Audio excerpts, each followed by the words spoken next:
Jika 3 jalur langit ini kamu tempuh, benar-benar kamu amalkan hingga kamu mendapatinya dalam kehidupan, niscaya kamu akan sampai di tujuan, bahagia hidup di dunia, mati dalam husnul khatimah. Di akhirat kamu akan diperkenankan masuk ke dalam surga tanpa hisab, tanpa adab, birahmatika ya arhamar rahimin. Assalamualaikum warahmatullahi wabarakatuh. Alhamdulillah, wassalatu wassalamu ala rasulillah Muhammad ibn Abdillah wa ala alihi wa sahbihi wa man wala. Subhanaka la ilma lana illa ma 'allamtana innaka antal alimul hakim. Rabbi syrah li sadri wa yassir li amri wahlul 'uqdatan min lisani yafqahu qawli, amma ba'du. Baik, sebelum kita mulai, kita akan baca niat belajar bersama-sama. Mudah-mudahan ilmunya nanti sekali lagi jadi ilmu yang manfaat buat kita sekalian. Bismillahirrahmanirrahim. Nawaitu ta'allum wa ta'lim wan naf'a wal intifa' wal mudzakarah wat tadhkir wal ifadah wal istifadah wal hidza 'ala tamassuk bi kitabillah wa sunnati rasulillah sallallahu alaihi wa alihi wasallam wa du'a ilal huda والدلالة على الخير ابتغاء مرضاته وقربه وثوابه وحسن الخاتمة مع اللطف والعافية وصلاح العاقبة برحمتك يا أرحم الراحمين. La hadratin Nabi Muhammad sallallahu alaihi wasallam wa alihi washabihi azwaji wa dzurriyyati wa ahli baiti wasallim wa jamil anbiya wal mursalin wal kulli ajma'in anna Allah yaghfiruhum wa yarhamuhum wa ya'li darajatihim fil jannah wa yanfa'una barakatihim wa asrarihim wa anwarihim wa ulumihim wa nafaatihim fid din wa dunya wal akhirah. Al-Fatihah, baca bersama-sama. A'udzu billahi minasyaitonir rajim. Bismillahirrahmanirrahim. Alhamdulillahi rabbil alamin. Arrahmanir rahim. Maliki yaumiddin. Iyyaka na'budu wa iyyaka nasta'in. Ihdinas siratal mustaqim. Siratal ladzina an'amta 'alaihim ghairil maghdubi 'alaihim waladdallin. Amin. Taqabbalallah minna wa minkum, taqabbal ya karim. Peta kebahagiaan hidup dunia membawamu kepada kebahagiaan hidup akhirat. Peta untuk membuatmu kenal kepada Sang Pencipta. Jalan hidup yang dapat membawamu menuju surga. Ini namanya jalur langit. Yang paling rugi yang gak mau ngikutin peta ini. Yang paling sukses yang jalan hidupnya mengikuti peta ini, mengikuti jalur langit ini. Karenanya adik-adik, ibu-ibu, saudariku sekalian yang saya muliakan, izinkan saya di kajian pada siang hari ini menyampaikan padamu tentang bagaimana cara kita menempuh perjalanan menuju Allah Subhanahu wa ta'ala lewat jalur langitnya. Biar gak sumpek hidupmu di dunia, biar matimu husnul khotimah, biar di akhirat nanti dapat masuk surga. Bukankah itu yang kamu mau? Bukankah itu yang kamu inginkan? Adik-adik, bukankah itu adalah cita-citamu?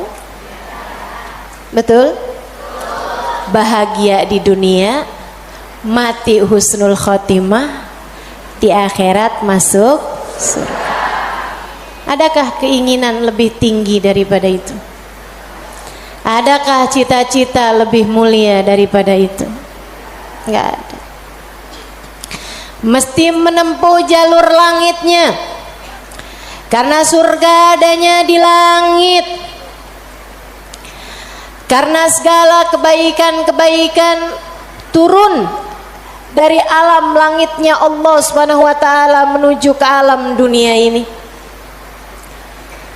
Saat kamu rasa dadamu sesak di dunia, maka naiklah ke atas dan menengadahlah. Maka dada langit siap untuk merengkuhmu, menjadikan sesakmu tak lagi bernilai apa-apa. Sesakmu jadi lega, sesakmu jadi lega.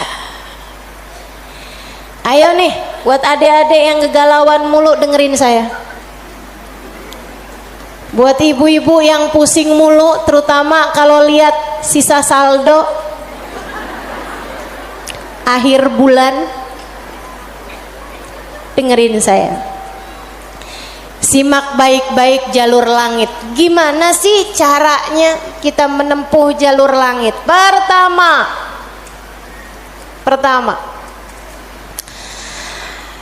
apa aja jalur langit yang bisa kita tempuh? Pertama, sholat. Itu adalah jalur langit yang jangan sampai pernah kamu tinggalkan. Sayyidina Muhammad Al-Bagir berkata kepada putranya Sayyidina Ja'far As-Sadiq, "Ya bunai, ittasil billah." Wahai anakku, senantiasalah terkoneksi dengan Allah, senantiasalah tempuh jalur langit menyampaikanmu kepada Allah Subhanahu wa taala. Seringlah terkoneksi sama Allah. Anaknya bertanya, "Kaifa attasil bih ya walidi?" Bagaimana caraku untuk selalu terkoneksi dengan Allah? Bagaimana caraku berkomunikasi sama Allah? Bagaimana caraku menempuh jalur langit? Ayahandanya berkata, kalau kamu ingin kamu berbicara dengan Allah, sholatlah. Kalau kamu ingin Allah berbicara kepadamu, bacalah Al-Quran. Jadi cara pertama tersambung sama Allah adalah sholat. Jangan tinggal sholat. Jangan tinggal sholat meski siapapun yang mengatakannya. Misalnya ada orang gelarnya apa kek, profesor, doktor, belakang namanya juga ada banyak.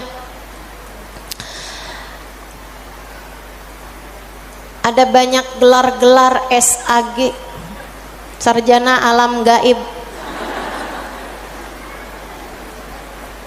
Misalnya gitu. Tapi sebenarnya apa SAG itu ya? Sarjana agama. Oh, maafkan saya ya. Saudaraku sekalian yang saya muliakan, sepanjang apapun gelar yang dimiliki seseorang, kalau dia sampai mengatakan misalnya sholat, itu sudah tidak relevan lagi di zaman sekarang. Agama ini semakin maju.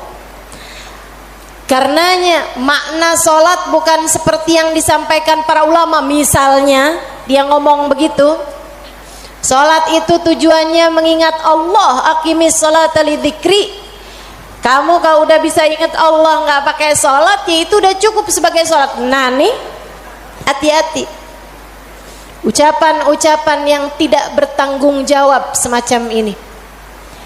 Salat itu kewajiban dari Allah. Allah yang punya jalur langit, Allah yang tahu bagaimana cara tersambung dengan Allah Subhanahu wa taala.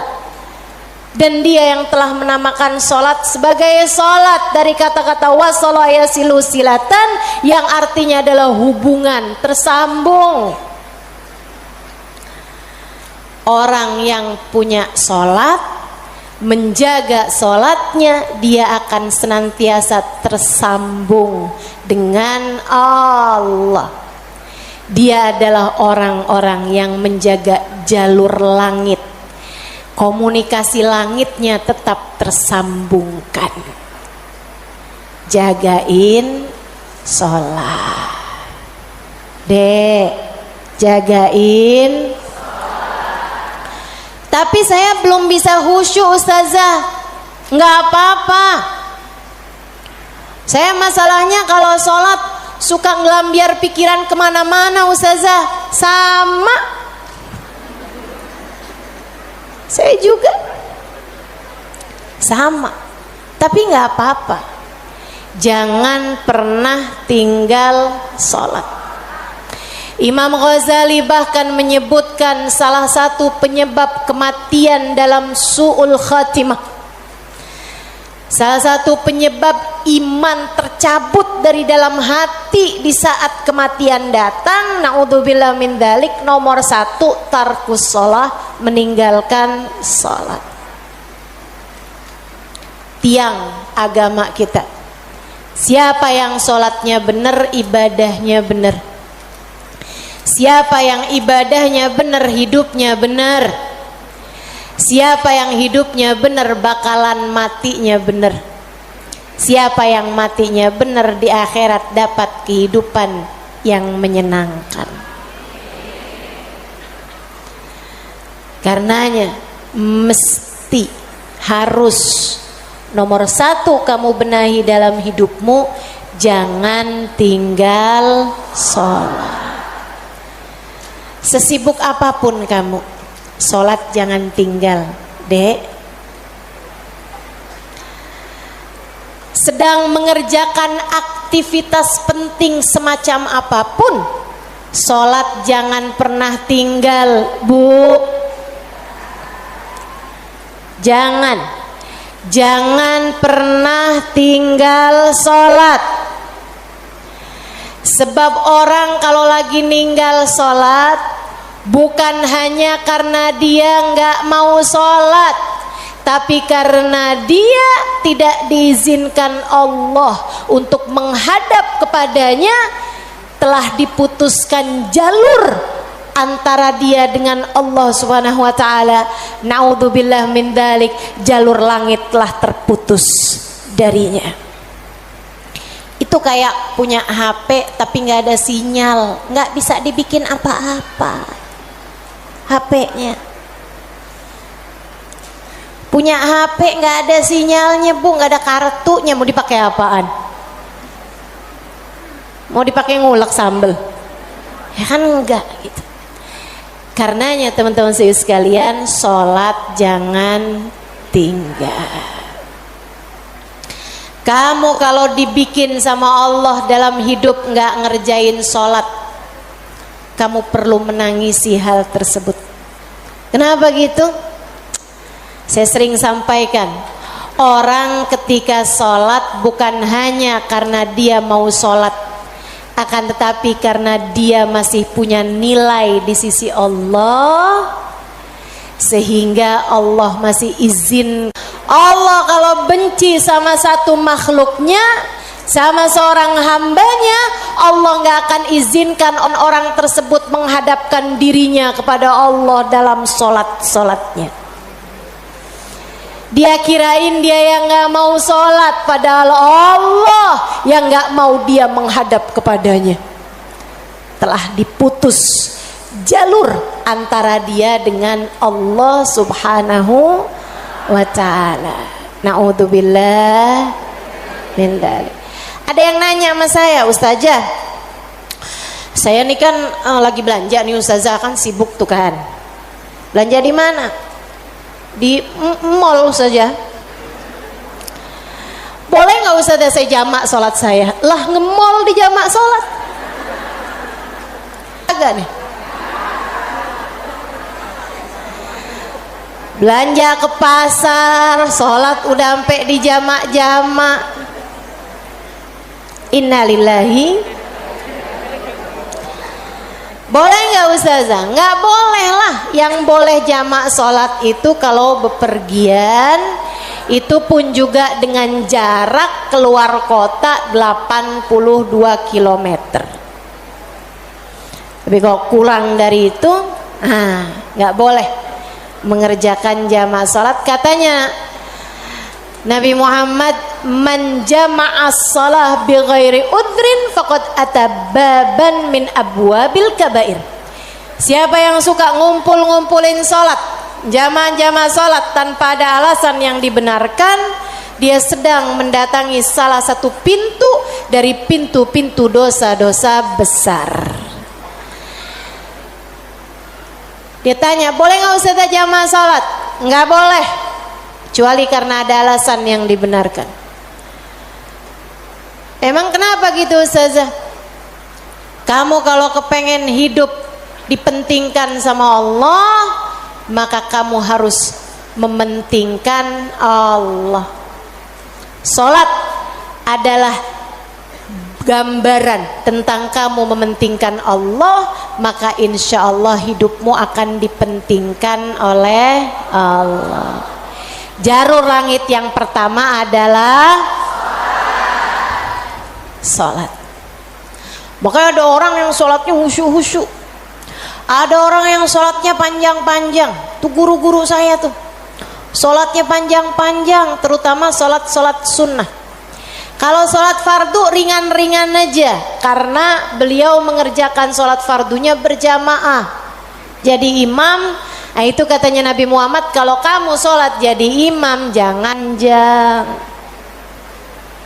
Tapi kalau kamu sholat sendirian, silahkan mau panjang kayak gimana pun silahkan balik.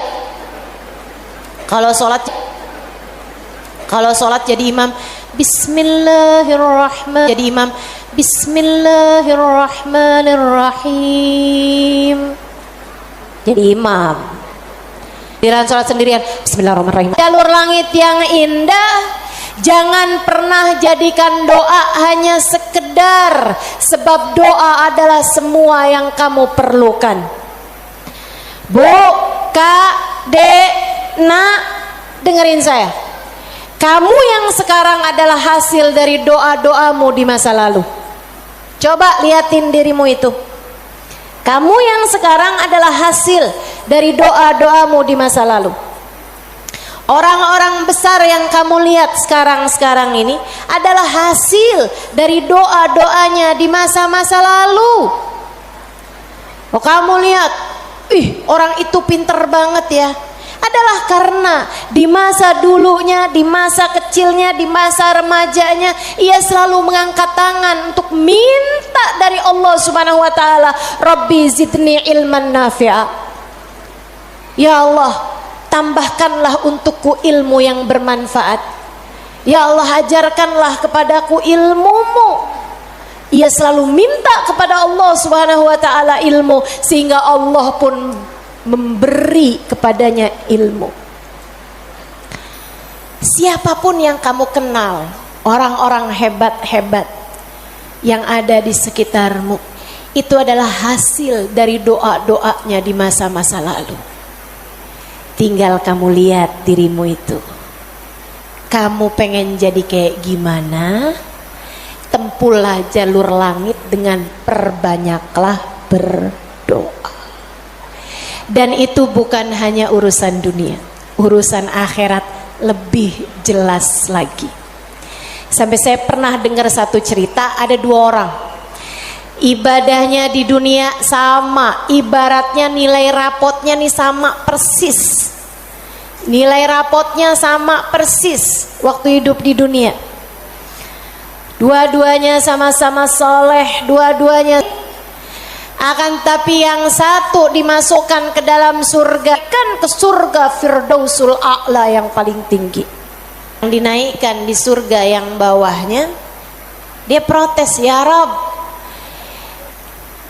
dia nilainya sama loh sama saya. Kenapa kok dia dikasih surga yang paling atas sementara saya di surga yang bawahnya?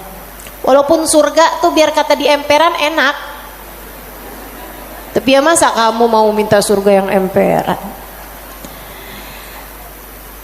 Sehingga sekalian, hadir majelis aja di emperan gak enak, apalagi di surga. Dia tanya sama Allah, ya Allah, kenapa kami berdua nilainya sama tapi dia dinaikkan di surga Firdaus yang paling tinggi sementara saya. Itu sebabnya Nabi Muhammad mengatakan, idza sa'altumul jannah fas'alu al-firdausal a'la. Kalau kalian lagi minta surga, jangan tanggung-tanggung, mintalah surga Firdaus yang paling tinggi. Gitu. Doa deh, doa, jangan ditinggal. Doa, doa, perlu banget. Kamu harus sering-sering doa. Ustadzah, doa yang paling bagus apa? Lah doa itu urusan minta kok. Maka mintalah sesuai dengan apa yang kamu mau. Saya punya cerita indah yang diceritakan oleh salah satu guru saya beberapa bulan yang lalu ketika kedatangan beliau ke Indonesia, namanya Hubabah Syarifah bintul Habib Muhammad bin Abdul Haddar. Beliau datang dari Sewun, Hadramaut, Yaman. Saya menjadi penterjemah beliau kala itu, jadi saya ingat betul kisahnya.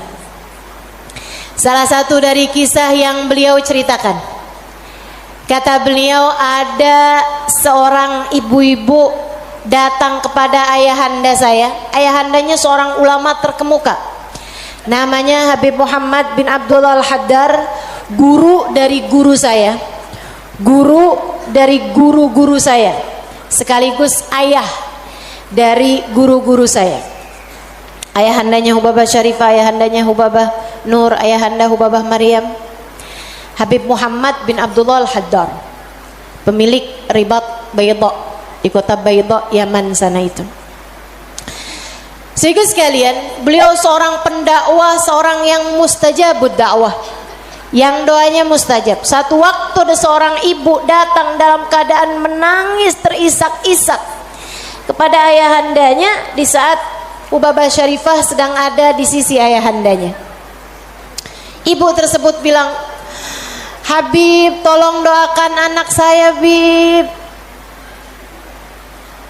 Anak saya bandel sekali, Bib. Saya susah banget. Ajakin dia sholat susah, ajakin dia kerjain kebaikan susah. Anaknya bandel, nggak mau denger apa kata saya. Tolong saya, Bib, doakan anak saya, apa yang harus saya lakukan. Beliau kemudian berkata, Bu, ibu kepengen anak ibu jadi anak yang soleh. Iya, Bib, pengen banget Bib. Ibu, doa seorang ibu untuk anaknya setara doa Nabi bagi umatnya. Maka doamu untuk anakmu lebih mustajab daripada doa siapapun untuk anakmu. Saya bisa bantu kamu buat doa, mintakan kepada Allah Subhanahu wa taala, akan tetapi doamu tentu lebih mustajab daripada doa saya untuk anakmu. Ibu dengerin, Bu. Jadi gimana saya, Bib? Ibu bangun di waktu malam, ibu tahajud beberapa rakaat, kemudian seperti kamu menangis di hadapan saya untuk minta anakmu didoakan oleh saya, menangis pulalah di hadapan Allah. Sampaikan kepada Allah apa yang kamu sampaikan kepadaku atau apa yang ingin agar saya sampaikan kepada Allah tentang anakmu, sampaikan pula itu kepada Allah Subhanahu wa taala. Baik, Bib, pulang. Dikerjain. Nah, itu perempuan kalau solehah gitu tuh. Kalau dengar kebaikan, sami'na, saya dengar, kemudian saya patuhi. Ini yang dengar di sini juga insya Allah seperti itu. Apa yang didapat pada hari ini semoga dapat diamalkan. Yang pertama tadi jangan tinggal. Yang kedua tadi barusan ini perbanyak jalur langit. Dia pun mengerjakannya, bangun di waktu malam nangis, ya Allah tolong liatin anak saya, kesianin anak saya ya Allah, solehkan dia ya Allah. Tolong pandang anak saya dengan pandangan kasih sayangmu ya Allah. Saya nggak ngerti cara melakukannya ya Allah. Seperti mana engkau telah menjadikan anak-anak dari hamba-hambamu yang soleh salehah.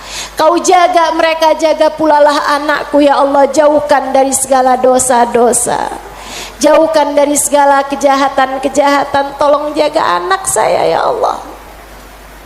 Terus didoain anaknya, didoain anak, didoain anaknya.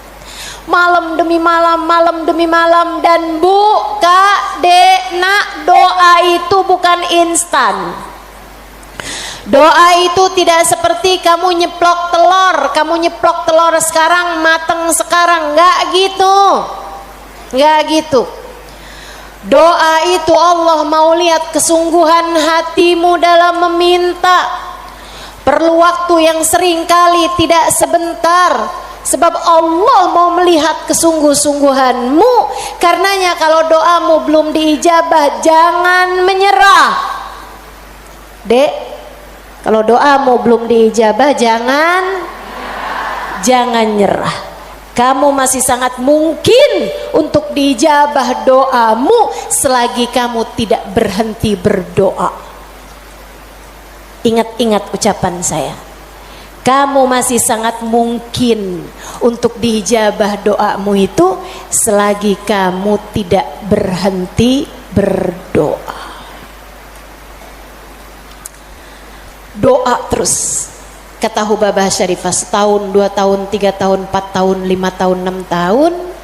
Kemudian anak yang dulu pernah membuat ibunya menangis karena kenakalan anak tersebut, karena ketidaksolehan anak tersebut, sekarang telah menjadi seorang anak yang dapat membuat ibunya tersenyum bangga.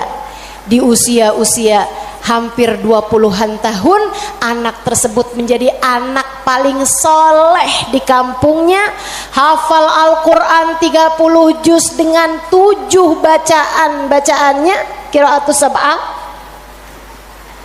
Anak yang jauh dari kenakalan-kenakalan remaja, anak yang dekat dengan para ulama, anak yang mengetahui banyak ilmu agama, anak yang menjadi sangat soleh, idaman semua para orang-orang tua. Jangan nyerah, jangan nyerah.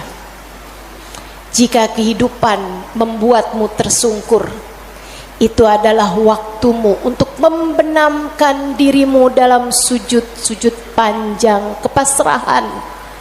Kemudian kamu langitkan doa hingga Allah mengijabah doa-doamu itu. Saya ulangi, jika badai kehidupan membuatmu jatuh tersungkur, itu adalah saat yang tepat untukmu membenamkan wajahmu dalam sujud-sujud kepasrahan. Kemudian kamu langitkan doa-doamu, berbisik di bumi, namun suaramu didengar hingga ke arsy. Saat itulah Allah akan mengijabah doamu itu. Jangan pernah berhenti berdoa. Jangan remehkan doa. Jangan remehkan doa. Saya, Dek, pernah muda juga kayak kamu. Ya masa lahir langsung gede gini.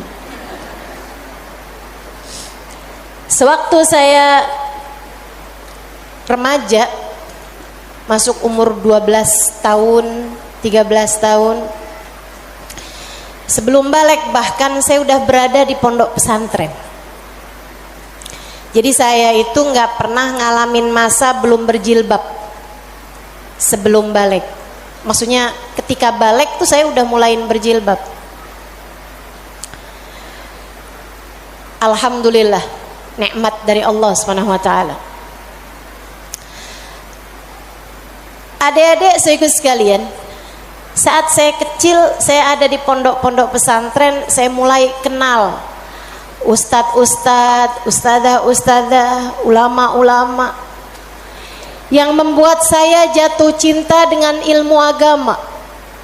Alhamdulillah, Allah kasih rasa dalam diri saya keinginan untuk selalu belajar.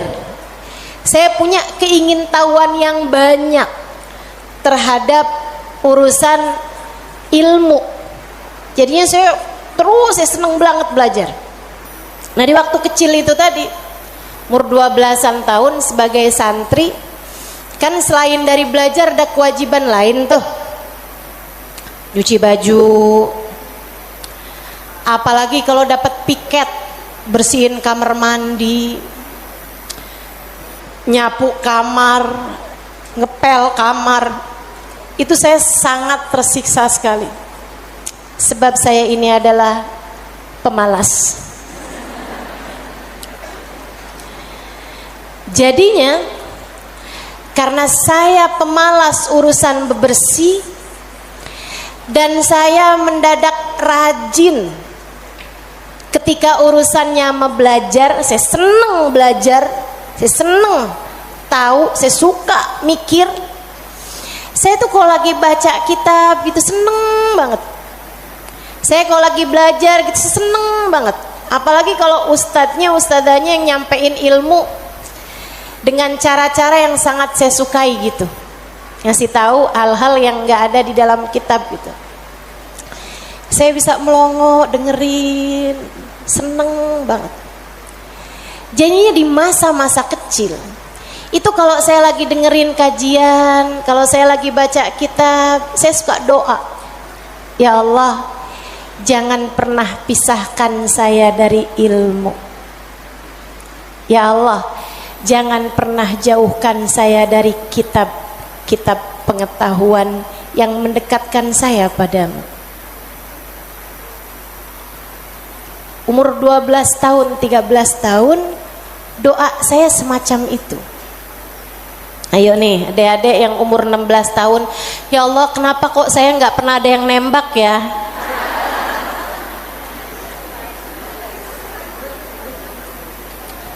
Kata Allah, ya karena aku sayang padamu, karena aku berkehendak untuk menjagamu gitu. Ini malah dipertanyakan, saya kurang cakep apa ya?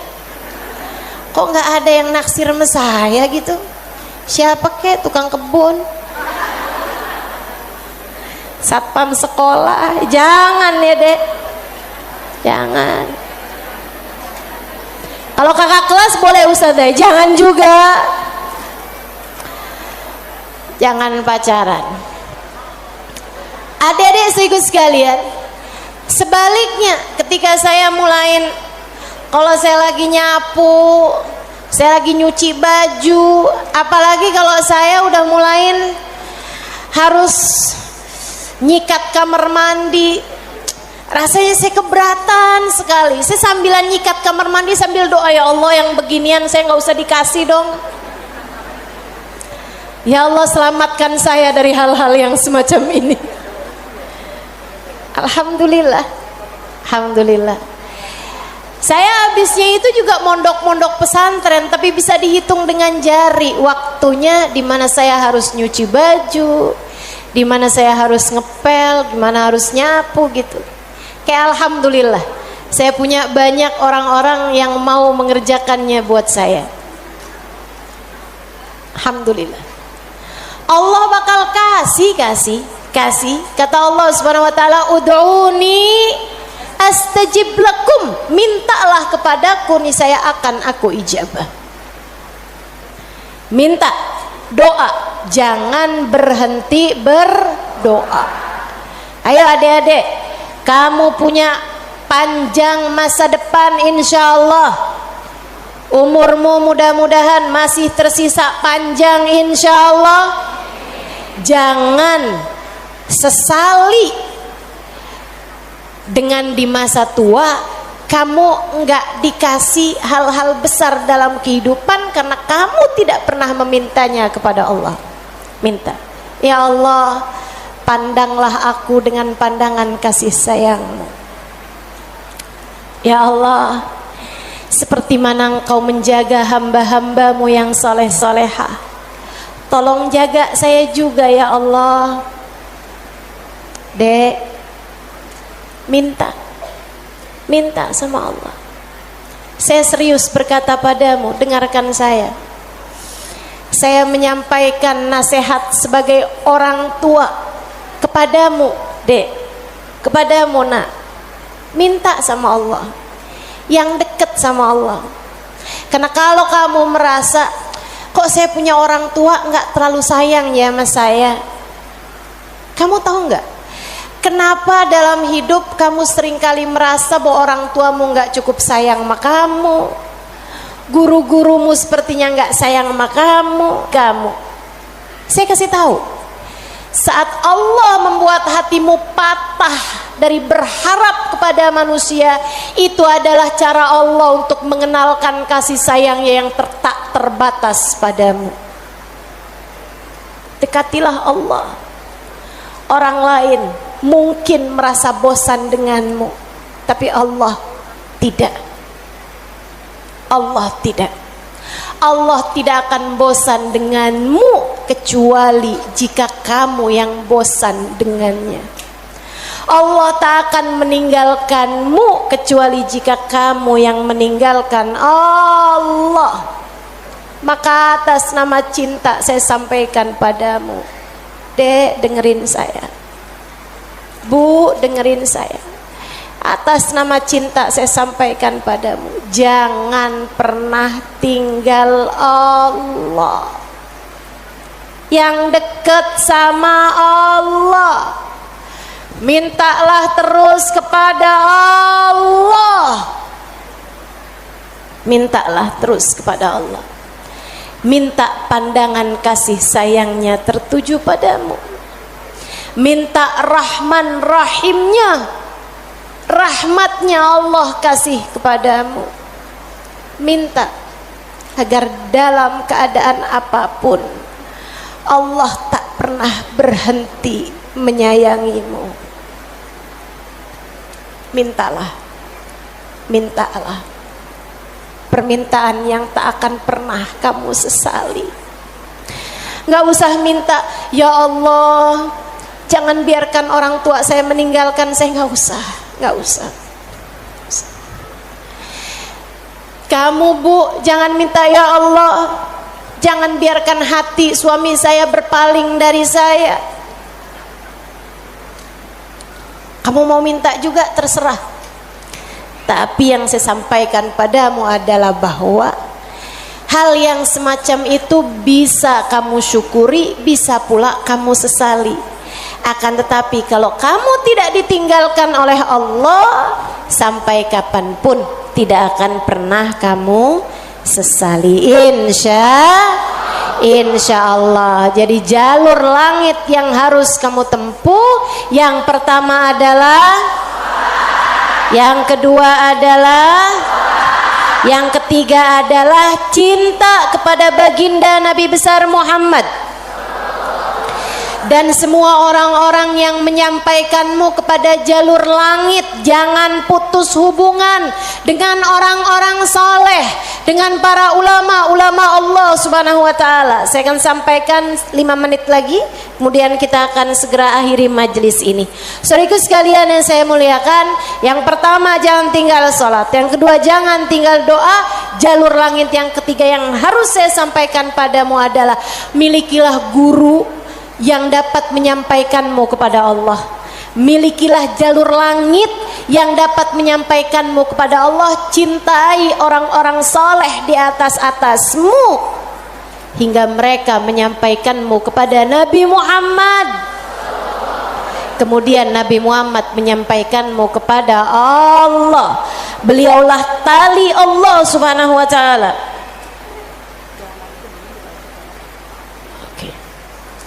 Beliaulah tali Allah subhanahu wa ta'ala yang terbentang kepada kita sekalian.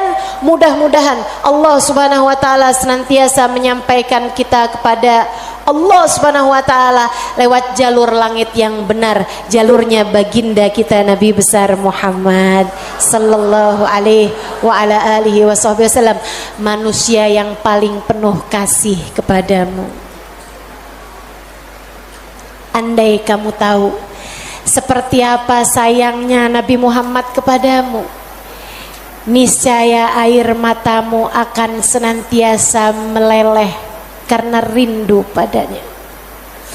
Andai kamu tahu seperti apa cintanya Nabi Muhammad kepadamu sebagai umatnya, niscaya kamu akan menyibukkan dirimu bersolawat kepadanya, dan itu adalah merupakan salah satu dari tangga-tangga yang mendekatkanmu padanya. Andai kamu tahu seperti apa cintanya Nabi Muhammad dan pengorbanannya kepadamu, niscaya kamu tak akan berharap cinta manusia selain daripada cinta Nabi Muhammad sallallahu alaihi wasallam.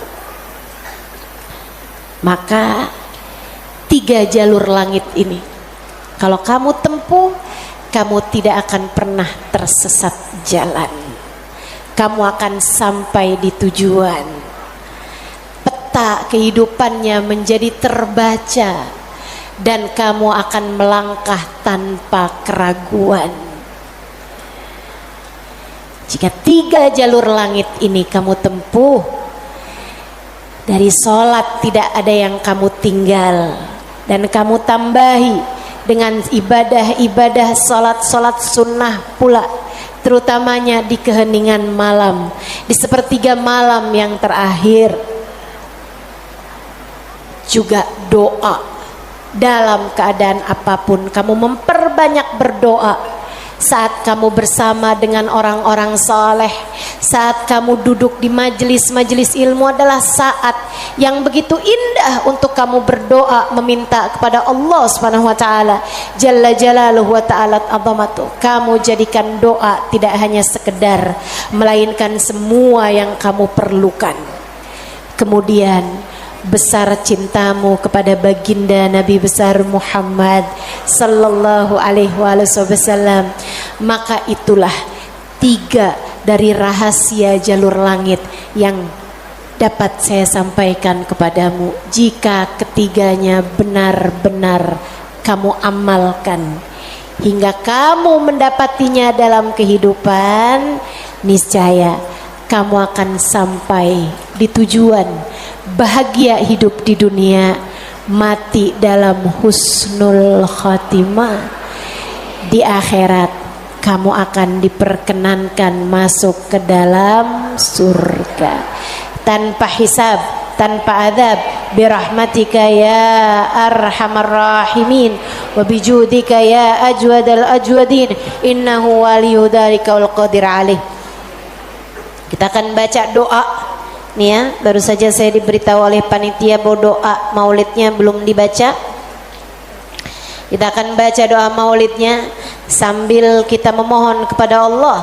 Semoga Allah Subhanahu wa taala mendekatkan kita dengannya insyaallah dan mendekatkan kita dengan baginda kita Nabi besar Muhammad sallallahu alaihi wasallam.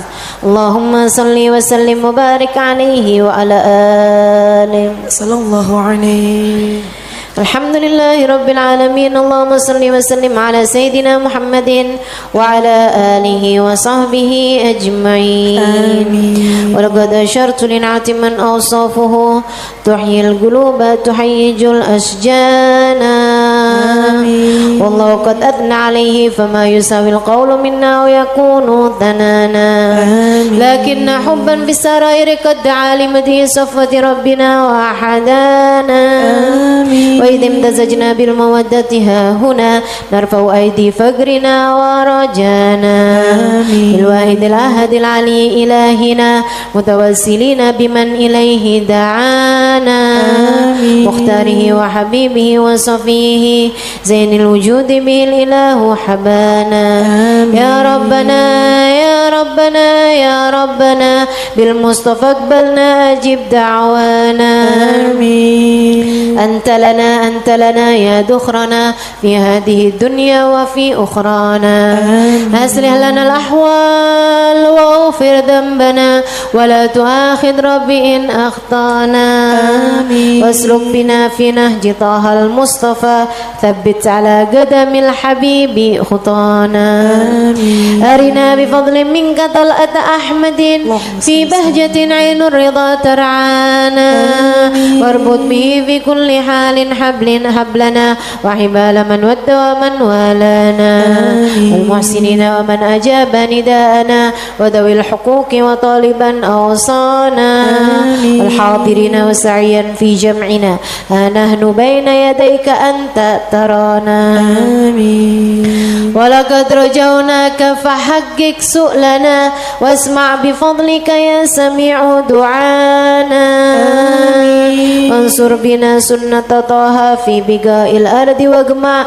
كل من عادانا وانظر إلينا واسكنا كأس الهنا واشفي وعافي عاجلا مرضانا واقض لنا الحاجات. Silakan sebutkan hajat masing-masing.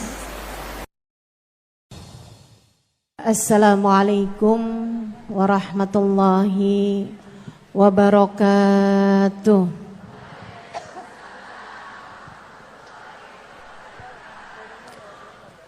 Alhamdulillah. Wassalatu wassalamu ala Rasulillah Muhammad ibn Abdillah wa ala alihi wa sahbihi wa man wala. Subhanaka la ilma lana illa ma 'allamtana innaka antal alimul hakim. Rabbi shrah li sadri wa yassir li amri wahlul 'uqdatan min lisani yafqahu qawli. Amma ba'du.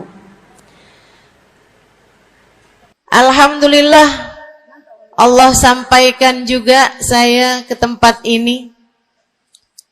Masjidnya Allah Subhanahu wa taala, bait min buyutillah, rumahnya Allah. Mudah-mudahan kita udah disampaikan di rumah Allah di dunia. Allah sampaikan pula ke Baitullahil Haram di Mekkah. Dan Allah sampaikan pula di tempat keridhaannya surga Allah di akhirat nanti insyaallah. Amin ya rabbal alamin. Rabbi la tukhzini yawma yub'atsun yawma la yanfa' mal wala banun illa man atallaha biqalbin salim. Kata Nabi Ibrahim yang Allah tuliskan dalam Al-Quran, ya Allah, jangan kecewakan aku, jangan buat aku susah pada hari di mana Engkau membangkitkan hamba-hambamu. Nanti di akhirat saat manusia dibangkitkan, ya Allah, jangan buat saya susah, jangan buat saya kecewa. Yauma la yanfa' mal wala banun. Hari yang itu loh ya Allah. Hari yang tidak bermanfaat orang bawa harta. Hari yang tidak bermanfaat orang bawa anak. Yang bermanfaat hanyalah orang yang datang pada Allah biqalbin salim, dengan membawa hati yang selamat. Karenanya siapapun di antaramu yang akan menuju ke akhirat, semua dari kita menuju ke akhirat. Siapapun di antaramu yang kepengen di hari akhiratnya nanti menjadi orang yang tidak susah, menjadi orang yang tidak sedih, menjadi orang yang tidak kecewa, menjadi orang yang tidak ketakutan, menjadi orang yang berhasil. Siapa di antaramu yang kepengen di hari akhiratnya nanti berbahagia, bersukacita? Siapa yang kepengen di hari akhiratnya nanti bergembira? Pastikan saat-saat ini, saat hidupmu di dunia ini, pastikan kamu sedang menuju kepada keselamatan hati. Hatimu selamatkan. Hatimu selamatkan, teman-teman. Hatimu selamatkan.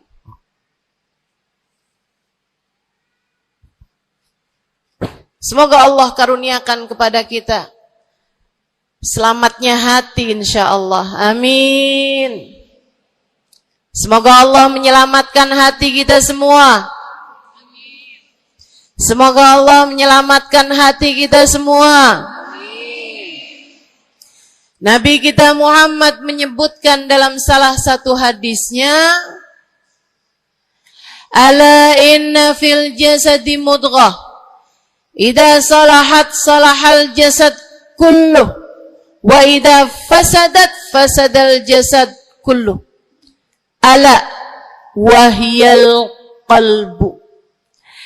Kata Nabi, ketahuilah sungguhnya dalam diri manusia terdapat segumpal darah.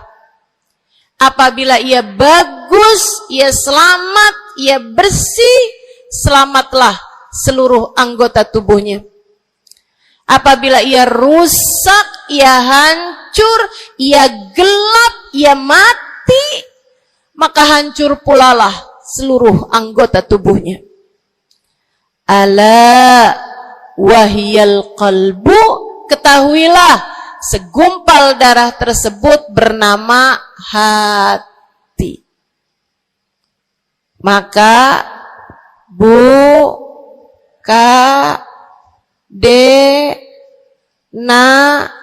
nek, banyak nenek-nenek di sini.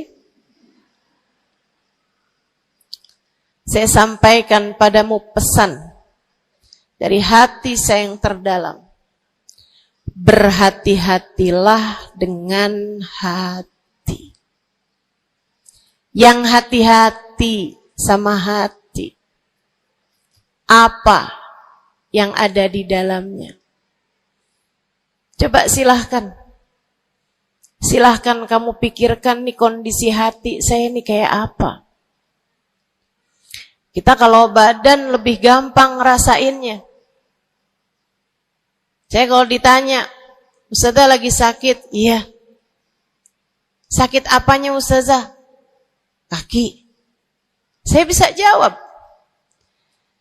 Tapi kalau kamu ditanya misalnya, gimana kabar hati kamu?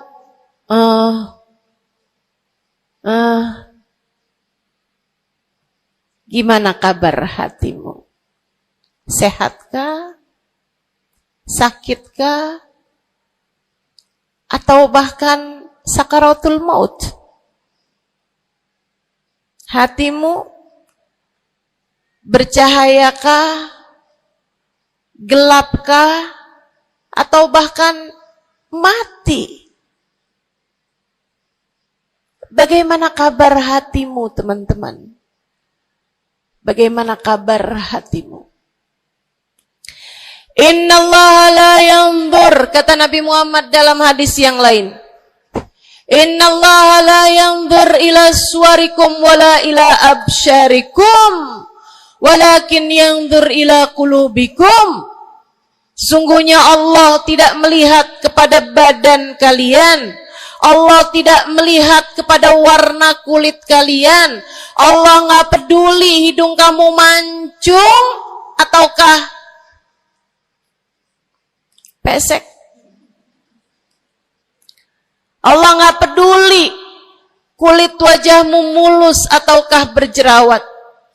Allah nggak peduli kamu tinggi ataukah pendek. Allah nggak peduli warna kulitmu semacam apa. Yang Allah Subhanahu wa taala lihat, yang Allah Subhanahu wa taala perhatikan adalah hatimu. Adakah ia mulus? Adakah ia penuh dengan penyakit-penyakit? Yang Allah pandang darimu adalah hatimu. Nih, sekarang saat kamu duduk sama rata di tempat ini, teman-teman. Meskipun ada yang lebih tinggi, ada yang lebih rendah, tapi kita duduk nih sama-sama di tempat ini nih. Nilaimu di mata Allah bukan seberapa dekat jarak antaramu dengan saya. Nilaimu di mata Allah bahkan bukan bergantung dari jam berapa kamu datang. Ketika kamu sama rata duduk di tempat ini, yang Allah pandang darimu adalah hatimu. Sedang berada di manakah saat ini? Yang duduk di tempat ini sembari mikirin ntar pulang enaknya makan apa ya?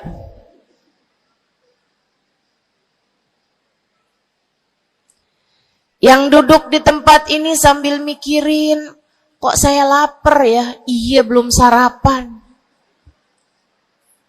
Gara-gara buru-buru, takut nggak kedapatan tempat duduk. Gara-gara buru-buru, kepengen bisa lihat mukanya Ustazah Halimah yang viral.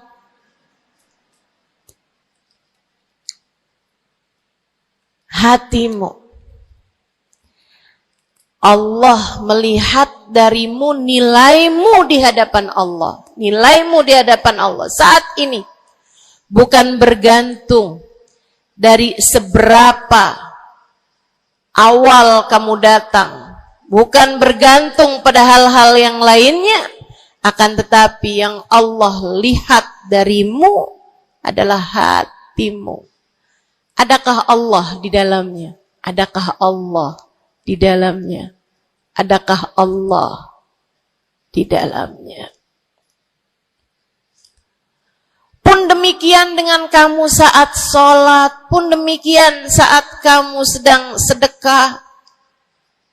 Semuanya masalah hati, teman-teman. Semua masalah hati. Kata guru saya Sayyidil Habib Umar bin Hafid, al-madar kullal madar fi salahil gulub. Urusan segala urusan, sumber segala macam urusan, dasar segala macam urusan ada pada bagusnya hati. Kalau udah hatinya bagus, bagus semuanya. Kalau udah hatinya busuk, busuklah semuanya. Semoga Allah selamatkan kita dari busuknya hati. Semoga Allah selamatkan kita dari busuknya hati. Amin ya rabbal alamin. Dunia, akhirat, masalah semuanya ada pada hati.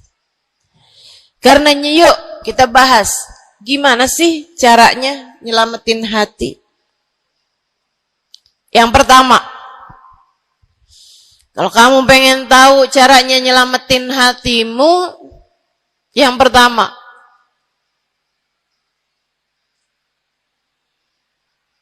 bersihkan sampah-sampahnya. Nih, kamu mau rumah itu biar bagus, biar terjaga, biar selamat. Kamu lihat dalamnya, oh banyak sampah, banyak noda, banyak kotoran. Dari mulai kotorannya cicak, ayam, sampai mungkin anjing, karena lama nggak ditempatin. Karena lama nggak ditempatin. Ada banyak di antara kita yang kondisi hatinya semacam itu. Sampah begitu banyak dalam hatinya. Ada banyak di antara kita umat Islam yang kondisi hatinya semacam itu. Begitu banyak sampah di dalam hatinya tersebut. Semoga Allah selamatkan semuanya. Amin. Maka hal pertama, kalau kamu kepengen punya hati yang selamat, yang nomor satu adalah bersihkan hatimu dari semua sampahnya, keluarin. Apa sampahnya hati? Dosa-dosa yang telah kamu lakukan. Idza aznabal abd nakat fi qalbihi nuqtah sauda. Kata baginda kita Nabi besar Muhammad, idza aznabal abd, ketika seorang hamba mengerjakan dosa, tertorehlah di dalam hatinya satu titik hitam. Sampahnya hati. Kamu tiap kali bikin dosa, dosa apa aja? Bukan hanya dosa besar, zina, bukan hanya dosa besar, minum minuman keras atau narkoba, bukan hanya dosa besar, judi atau riba, bukan hanya dosa-dosa besar. Kalau itu titik hitam yang sangat besar tertoreh di dalam hatimu itu. Bahkan dosa-dosa kecil, sekedar marah-marah sama suami, atau ngambil uang suami.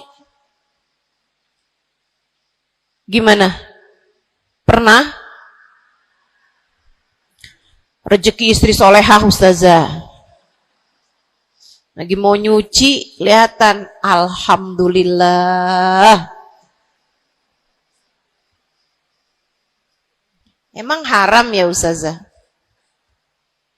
Ya haram, bukan punya kamu. Kan katanya ada hak istri dalam harta suami. Iya betul kalau dia kasih. Kalau dia kasih, kalau nggak kasih, nggak halal juga. Bahkan dosa-dosa kecil, seperti melihat tetangga, terus kamu bilang, ya ampun, cakep banget ya. Nyesel saya nggak kawin sama dia.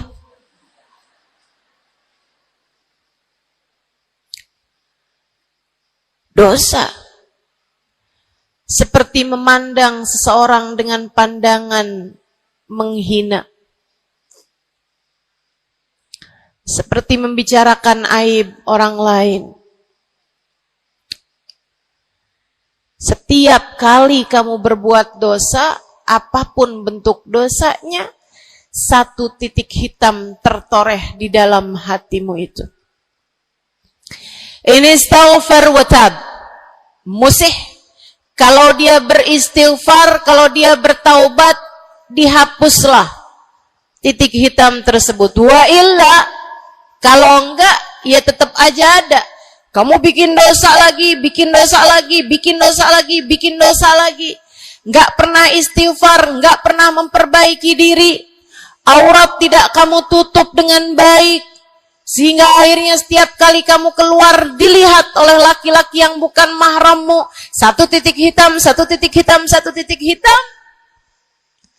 Sampai terkadang hati seseorang dipenuhi dengan titik-titik hitam. Hatinya menjadi legam. Hatinya menjadi penuh dengan titik-titik hitam. Semakin bertambah lagi, jadilah karat. Jadilah karat. Kalau udah jadi karat, na'udzubillah. Ini yang Allah sebutkan di dalam Al-Quran. Kata Allah, kalla, a'udzubillahi minasyaitonirrajim, kalla, bal rana ala qulubihim bima kanu yaksibun, kalla, innahum an rabbihim yawma idin lamahjubun. Kalla, kata Allah. Balran, ada karat di dalam hati mereka, tersebab dosa yang menumpuk tanpa pernah dimohonkan ampunan. Kalla, innahum an rabbihim yawma idzin lamahjubun. Orang kalau hidup bawa karat hasilnya apa? Orang kalau hidup bawa karatnya hati hasilnya apa ya Allah? Kalla innahum an rabbihim yawma idzin lamahjubun. Orang yang hatinya punya karat, pada hari tersebut ia akan terhalang dari Allah Tuhannya. Guru saya Sayyidil Habib Umar bin Hafid menyampaikan tafsir mengenai ayat ini. Kata Habib Umar bin Hafid, tidak mati dengan membawa iman. Orang yang hatinya penuh dengan karat, apabila datang ajal menjemput, iman tercerabut dari dalam hatinya, hingga ia pun mati, keluar dari atas muka bumi ini dengan tanpa membawa iman Islam. Dia keluar dari atas muka bumi ini bukan sebagai hamba Allah, bukan sebagai umat Nabi besar Muhammad sallallahu alaihi wa ala alihi wasallam. Dia meninggal dunia dalam keadaan su'ul khatimah. Na'udzubillah min dzalik. Jangan biarkan karat memenuhi hatimu. Jangan biarkan hatimu, dosa-dosa yang telah kamu lakukan menjadi berkarat dalam hatimu itu. Saya kesian sama kamu. Enggak apa-apa. Hidup terus-terusan ngontrak, enggak apa-apa. Hidup enggak pernah punya kendaraan sendiri, enggak apa-apa. Enggak pernah punya HP yang canggih, enggak apa-apa. Saya hidup di atas muka bumi ini, enggak pernah ada yang datang melamar saya. Jadinya sampai di usia di atas 30-an tahun, saya masih menjomblo, Ustazah. Enggak apa-apa. Ustazah, saya udah menikah 10 tahun, belum ada anak juga, Ustazah. Enggak apa-apa. Ustazah, suami saya kawin lagi, Ustazah. Enggak apa-apa.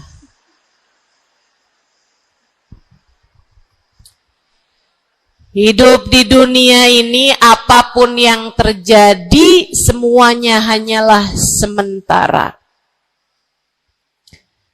Kamu hanya perlu memastikan agar tatkala datang ajal menjemput, kamu punya modal. Dan modal utamanya yang nomor 1 adalah hati yang bersih. Hati yang selamat. Kamu bawa pulang menghadap Allah Subhanahu wa ta'ala bigalbin salim. Kamu bawa hati yang selamat. Insya Allah. Mati nggak bawa suami nggak apa-apa. Mati nggak bawa anak nggak apa-apa. Nggak bakalan jadi pertanyaan malaikat raqib atid. Tapi mati harus dengan membawa hati yang selamat. Mudah-mudahan Allah karuniakan. Mudah-mudahan Allah karuniakan. Saudaraku sekalian yang saya muliakan, maka bersihkan sampah-sampah dalam hatimu itu. Caranya gimana nih, Ustazah? Dosa-dosa saya emang udah banyak banget. Saya di masa muda, di masa remaja, bahkan sampai udah tua juga nih, bergelimangan dengan dosa demi dosa. Banyak dosa saya, Ustazah. Saya zaman muda berada dalam masa jahiliyah. Dosa, segala dosa saya kerjakan. Apa yang harus saya lakukan? Bersihkan karat-karat dalam hatimu itu dengan taubat. Minta ampun sama Allah. Minta ampun sama Allah. Kamu perlu nangis sama Allah. Kamu perlu sungguh-sungguh minta ampunan sama Allah. Dosa segede gunung, kalau Allah mau melemparkannya ke dalam lautan ampunan, inna kaba'irad dunubi ful ghufrani kalamami. Katanya sahibul burda, sesungguhnya dosa-dosa besar dalam lautan ampunan, ia hanyalah seperti buih di dalam lautan. Gak ada artinya apa-apa kalau Allah mau ampuni. Dosa sebesar apapun, kalau Allah mau ampuni gak ada artinya. Tapi dosa sekecil apapun, kalau Allah mau perhitungkan, kamu gak akan selamat. Saya sampaikan padamu atas nama cinta. Dosa sekecil apapun yang kamu lakukan, jika ia tidak berjumpa dengan ampunan Allah, kamu bisa tidak selamat. Iblis nyembah Allah 70.000 tahun lamanya. Sujud di atas bumi, dia sujud, bumi dihancurkan, Allah naikin dia ke langit. Di atas langit dia sujud, ganti-ganti posisi sujudnya. Karenanya Imam Ghazali dalam kitabnya Minhajil Abidin mengatakan, ma min buk'ah minal ard was sama, tidak ada satu jengkal tanah, baik di bumi ataupun di langit, illa waqad sajad iblis fihi sajdah. Iblis udah pernah sujud di sana, di semua tempat di bumi maupun di langit. Paling banyak ibadahnya ternyata bukan seorang wali. Paling banyak ibadahnya ternyata bukan seorang nabi. Kalau hitung-hitungan panjang-panjangan ibadah, ibadahnya iblis lebih panjang daripada siapapun dari makhluknya Allah Subhanahu wa ta'ala yang pernah tinggal di bumi ini. Akan tetapi dia nggak nurut. Iblis ibadah 70.000 tahun, nggak nurut sekali doang, sekali aja. Wa idh qulna lil malaikati isjudu li Adam fasajadu illa iblis. Ketika kami memerintahkan seluruh makhluk yang ada di langit, seluruh malaikat, kami perintahkan, wahai malaikat-malaikatku, sujudlah kalian kepada Adam. Fasajadu, mereka semuanya sujud. Illa iblis, kecuali iblis doang. Tantang, petenteng gak mau sujud. Allah tanya, ma manaka antas judali Adam id amartuk? Iblis, apa yang bikin kamu gak mau sujud kepada Adam? Padahal aku yang telah memerintahkanmu. Bukankah kamu selama ini sujud di bumi, di langit untuk menyembahku? Sekarang aku perintahkan padamu untuk sujud. Kenapa kamu gak mau sujud padanya? Iblis gak bilang, ya Allah, kan perintahnya tadi malaikat. Saya kan bukan malaikat ya Allah. Gak gitu. Gak gitu. Saudariku sekalian yang saya muliakan, bahkan iblis gak bilang, males ya Allah saya sujud, lagi bisulan, misal. Enggak gitu juga. Makanya orang yang meninggalkan taat karena malas, karena bodoh misalnya, itu lebih dimaklumi teman-teman. Daripada yang kayak iblis ini nih. Ketika ditanya apa yang membuatmu gak mau sujud, wahai iblis kepada Adam, iblis dengan pongahnya, dengan sombongnya mengatakan, ana khairun minhu, saya lebih baik daripada Adam. Khalaqtani min nar wa khalaqtahu min tin. Saya berasal dari api, sementara Adam berasal dari tanah. Tanah diinjak-injak ya Allah, sementara api begitu hebatnya. Fahbit minha fa innaka rajim. Kata Allah, kita yang taat sama dosa sama-sama baik.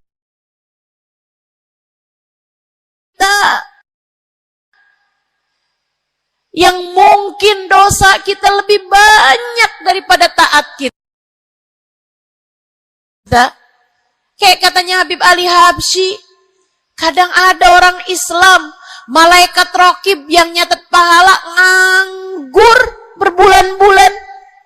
Sementara malaikat atid yang nyatetin dosa sibuk bener. Gimana dengan kita?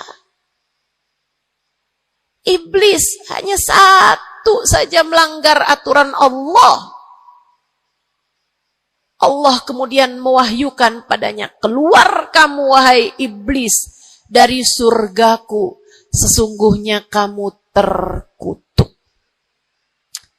Kamu, kalau Allah mau memperhitungkan satu saja dosa kamu, kamu gak akan selamat. Saya sampaikan padamu, iya kamu, semua yang dengerin saya. Kalau Allah mau memperhitungkan satu saja dosamu, kamu gak akan selamat. Kamu tidak akan selamat. Tapi kan saya anaknya Fulan bin Fulan. Tapi kan saya keturunannya Fulan bin Fulan. Tapi kan saya istrinya Fulan bin Fulan. Bu, Kak, Dek, Nak, nggak selamat siapapun kamu. Anaknya Nabi Nuh, nabinya Allah tenggelam. Pamannya Nabi Muhammad, paman baginda kita Nabi besar Muhammad, Abu Lahab, Allah tuliskan kehancurannya, kecelakaannya, kebinasaannya di dalam Al-Quran. Mau siapa yang kamu andalkan? Tapi kan saya udah banyak bikin taat, saya tiap malam bangun tahajud. Kamu nggak nyampe seujung kukunya ibadah iblis 70.000 tahun. 70.000 tahun. Sujud pada Allah SWT di tiap jengkal tanah. Nih tanah yang sekarang kita jejak ini pernah dibikin sujud sama iblis. Waktu iblis tinggal di atas muka bumi ini. Tapi semuanya enggak manfaat. Kalau Allah mau memperhitungkan satu saja dosa hambanya, ia tidak akan selamat. Sebab Allah hanya mau menerima hati yang tidak ada sampah di dalamnya. Sebab hanya berkenan menerima hati yang tidak ada noda-noda di dalamnya. Sampah hatimu bersihkan, dosa-dosamu taubati, mintalah ampun kepada Allah. Mintalah ampun kepada Allah. Bangunlah di waktu malam, mandilah dengan mandi taubat. Saat-saat mandimu kamu bilang dalam hatimu, ya Allah, sebagaimana air membersihkanku dari segala kotoran-kotoran di badanku, ya Allah, bersihkanlah dosa-dosaku dengan hujan ampunanmu. Kemudian sholatlah 2 rakaat, 4 rakaat, sholat taubat. Kemudian sesudahnya, mulailah kamu ingat dosa-dosamu. Mulailah kamu ingat dosa-dosamu. Dari sejak kamu balik sampai sekarang ini. Betapa ia telah menggunung. Betapa ia telah melumuri dirimu itu. Betapa ia telah menjadikan dirimu kotor. Kemudian ingatlah nikmat yang telah Allah SWT berikan, bahwa bersama dengan banyaknya dosa-dosamu, ia tak henti-henti memberikan kepadamu kenikmatan demi kenikmatan. Bahwa meski matamu berulang-ulang kau pandang yang haram dengannya, Allah masih membiarkan matamu dapat melihat.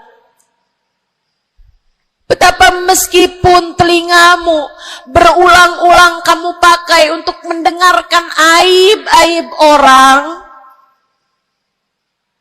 nyatanya sampai sekarang telingamu masih dapat mendengar. Betapa lisanmu, berapa banyak hati tersakiti dari lisanmu itu. Mertuamu kamu sakiti, suamimu kamu sakiti, anakmu bahkan kamu sakiti. Bodoh banget sih jadi anak. Astagfirullah. Kamu kok bandel banget sih, mama nyesel punya anak kayak kamu. Astagfirullah.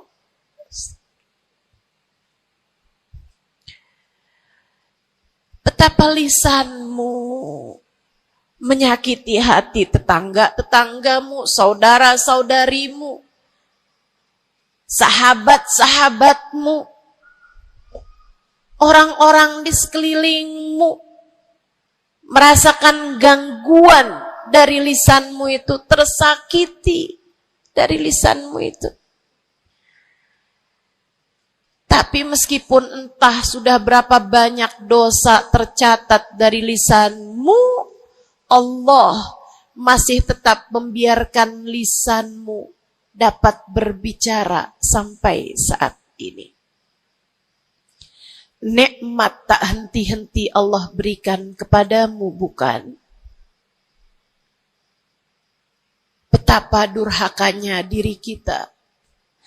Namun betapa penuh rahmatnya Allah kepada kita. Betapa berlumurannya kita dengan dosa-dosa. Namun betapa Allah bersama dengan segala dosa-dosa yang kita lakukan, tak henti-hentinya membanjiri kita dengan kenikmatan. Wa in ta'uddu ni'matallahi la tuhsuha. Kalau kamu mau hitung nikmatnya Allah, kamu tak akan pernah mampu menghitungnya. Sesudah kamu ingat-ingat dosamu, kamu ingat nikmat Allah kepadamu, kamu ucapkan seperti ucapan baginda Nabi Muhammad.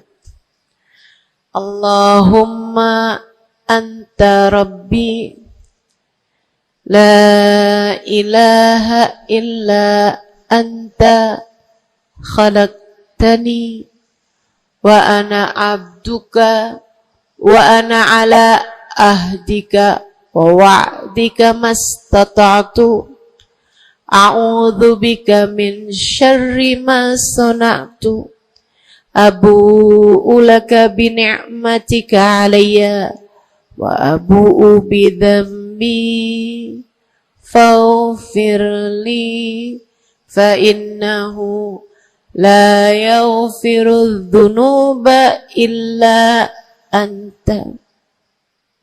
Ya Allah, Engkau adalah Tuhanku. Tak ada Tuhan kecuali Engkau. Aku adalah hamba-Mu yang Kau perintahkan buat taat, yang Kau perintahkan untuk menepati janji semampuku. Ya Allah, aku berlindung dari buruknya perbuatan yang telah aku lakukan. Begitu buruk, begitu jelek dosa yang telah aku perbuat padamu, ya Allah. Abu'u laka bi ni'matika 'alayya. Ya Allah, Engkau selalu datang padaku dengan berbagai macam kenikmatan-kenikmatan. Wa abu'u bidzambi, sementara aku selalu datang padamu dengan dosa demi dosa. Faghfirli, ampunilah aku ya Allah. Fa innahu la yaghfiru dzunuba illa anta. Bukankah tak ada yang dapat mengampuni dosaku selain Engkau ya Allah. Minta ampun sama Allah. Minta ampun sama Allah. Yang serius, menangislah di hadapannya. Menangislah di hadapannya. Dalam keheningan malam saat tiada sesiapapun yang melihatmu. Jauhkan dulu apapun yang dapat membuatmu kehilangan konsentrasi. Jangan lagi khusyuk-khusyuk begitu tiba-tiba kedengaran suara Shopee.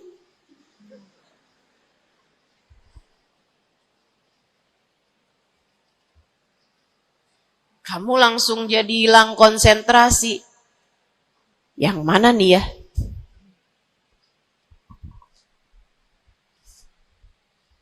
Bismillah. Kalau kamu pengen punya hati yang selamat, nomor 1 adalah taubat. Taubatan nasuha. Taubat yang sungguh-sungguh. Nyesel telah berbuat dosa. Meninggalkan dosa-dosa tersebut. Berjanji untuk tidak mengulanginya lagi. Jika dosanya terkait sama manusia, ada syarat keempat yang harus dilakukan, yaitu meminta maaf kepada orang yang telah engkau sakiti hatinya tersebut. Yang kamu habis bikin dosa sama dia, minta maaf. Mudah-mudahan Allah SWT ampuni dosa-dosa kita. Amin. Semoga Allah ampuni dosa-dosa kita. Amin. Ketika ada seorang ulama ditanya, ya Syekh, wahai Syekh, Kalau saya nih punya banyak hajat nih, punya banyak permintaan, tapi waktunya sempit buat doa. Doa apa yang seharusnya saya panjatkan? Misalnya nih, lagi sebentar nih bisa kepegang Hajar Aswad, lagi sebentar nih bisa ada di depan Ka'bah, lagi sebentar nih bisa ada di dekat makam Nabi Muhammad sallallahu alaihi wasallam. Sesudah kita ucap salam kepada baginda Nabi, ini apa nih yang harus saya minta kepada Allah? Hajat saya banyak, sementara waktu saya sempit buat doanya. Apa yang harus saya mintakan? Apa sebaik-baik hajat yang perlu kita mintakan di saat tidak banyak waktu untuk memintanya kepada Allah? Syekh tersebut menjawab, is'alil maghfirah, mintalah ampunan dari Allah. Sebab bagaimana mungkin kamu meminta hajat-hajat yang lain sementara kamu masih belum berada dalam pandangan rahmatnya Allah. Kamu masih terusir dari pintunya. Kamu udah minta-minta. Nih kayak istri lagi minggat sama suaminya. Kemudian dia WhatsApp, tolong dong transferin saya. Lah balik dulu.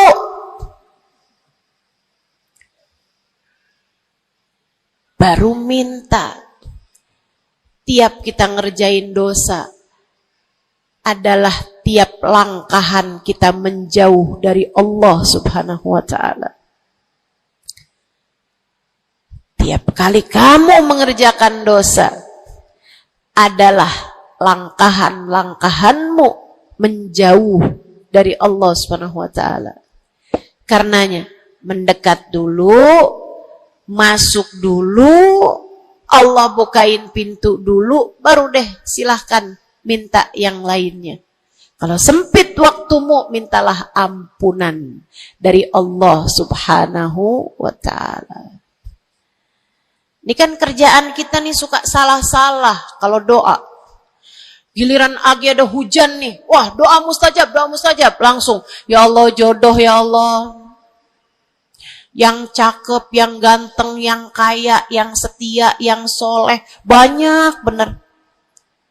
Padahal kalau ngelihat dirinya kagak ada pantes-pantesnya.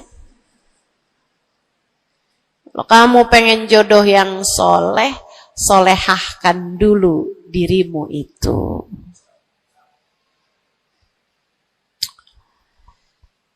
Begitu datang hujan, ya Allah, duit yang banyak ya Allah, duit yang banyak ya Allah. Mintalah dulu ampunan. Sebab kamu mati gak bawa jodoh gak apa-apa, kamu mati gak bawa duit gak apa-apa. Tapi kita mati harus bawa ampunan Allah Subhanahu wa ta'ala. Sebab dosa akan mengotori ruang hati kita. Maka syarat utama hati yang bersih adalah keluarkan sampah darinya dengan cara taubat. Mohonlah ampun pada Allah. Secara serius. Cukup sekali Ustazah? Enggak cukup. Lo dosanya banyak. Tiap habis sholat minta ampun. Tiap ada kesempatan buat doa minta ampun. Tiap lagi datang hujan minta ampun. Tiap lagi ziarah ke makam Nabi, ke makam wali, minta ampun sama Allah. Tiap lagi datang orang soleh, katanya doa sambil memandang wajah orang soleh mustajab. Apa yang mesti kita minta? Minta ampunan dari Allah Subhanahu wa ta'ala. Minta ampunan dari Allah Subhanahu wa ta'ala. Itu satu syarat mutlak utama. Pengen hatimu selamat, keluarkan sampah-sampahnya. Habis keluarin sampah-sampahnya, nah sekarang udah bersih. Ternyata ada penyakit-penyakitnya. Ada bagian itu yang atapnya bocor. ada airnya yang tersumbat, penyakitnya rumah. Bukan begitu? Saudaraku sekalian yang saya muliakan, kamu kepengen hatimu jadi hati yang selamat, sembuhkan hatimu dari berbagai macam penyakit-penyakitnya. Apa aja sih penyakit-penyakitnya hati? Banyak. Imam Ghazali menyebutkannya dalam kitab Ihya Ulumuddin. Sampai jadi satu kitab yang tebal membahas mengenai hal-hal yang buruk yang ada dalam hati manusia. Bahasan panjang, nggak akan keburu waktunya buat bahas panjang itu. Tapi saya bilang, Bu, kayak rumah. Saya pernah beli rumah. Suami saya beli rumah. Kemudian saya liatin rumahnya bagus, bersih, cakep, udah nih. Kemudian satu hari saya ajak teman saya yang ngerti urusan rumah, ahli desain interior rumah. Saya bawa masuk dalam rumah saya, dia liatin, ini bocor nih Ustazah, yang ini nih harus cepet-cepetan ditambal. Terus dia lihat ada bagian atap tuh bocor tuh Ustazah, tambal dulu Ustazah. Dibenerin dulu tuh Ustazah sebelum ditempatin. Bu, saya kirain rumah saya udah bagus. Ternyata kalau dilihat sama ahlinya baru ketahuan. Kita juga begitu semua. Kita kirain hati kita baik-baik aja. Tapi kalau kita duduk ngaji, kalau kita hadir di majelis taklim, kalau kita dengerin kajian-kajian, kita baru paham. Ya Allah, ternyata hati saya ada penyakitnya di sini. Ternyata saya juga punya penyakit yang ini. Ternyata saya punya penyakit yang ini. Karena jangan berhenti belajar. Jangan berhenti mengaji. Biar kita paham penyakit-penyakit hati kita tuh di bagian mana. Sehingga kita bisa konsentrasi buat mengobatinya. Ada tuh bagian atap yang dibilangin sama temen saya nggak terlalu peduli. Saya liatin kecil aja kok.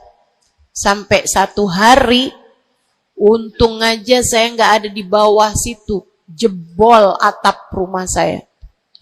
Banjir